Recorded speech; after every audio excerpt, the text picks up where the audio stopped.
School is very good at making people unpassionate about things. What does school do?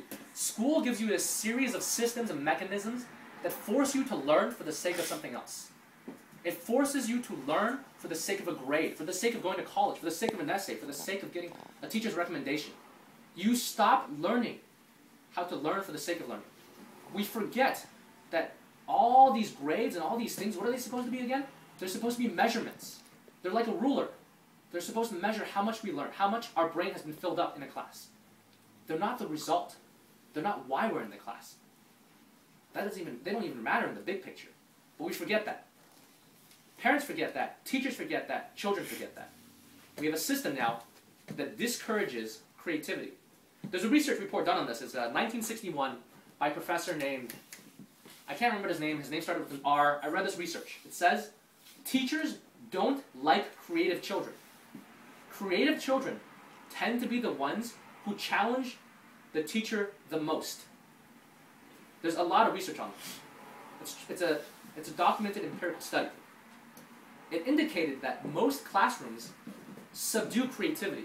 In a classroom, you're not supposed to ask questions far beyond your grade level and then expect to get thorough answers, because most people aren't that far beyond, and the teacher says, I'm sorry, you're only in 4th grade. If I take the time to answer that question right now, I'm wasting everybody else's time.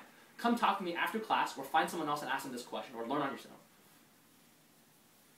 Every single time something like that happens, the kid's real passion and interest level starts to decrease. I know somebody who really believes in this. He believes that every single student and every single person is born passionate about doing things, about learning, about doing something.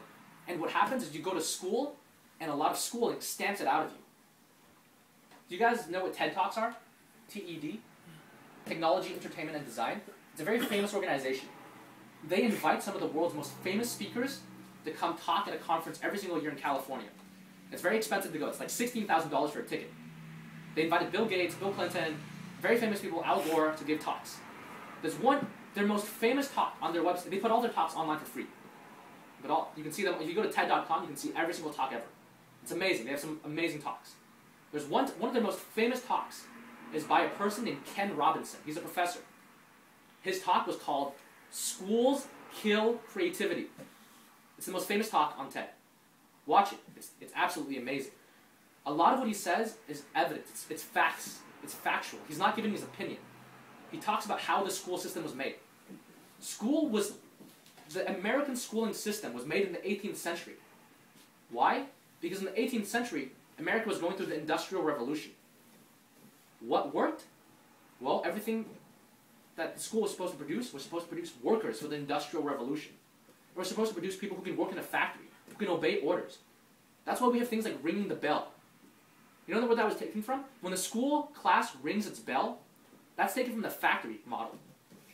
When the factory rings a bell, that means it's lunchtime, or it's time to go home. That was taken from the factory system, from the industrial model factory system. That has never changed. We now live in an age when the Industrial Revolution is over. It's been over for a while. That model no longer works. We don't want people who can just be obedient and listen. We want people who can think and innovate and do things that have nothing to do with what people are doing right now, who can take risks. That's not what our system is meant to do, and we haven't innovated from that. Yes?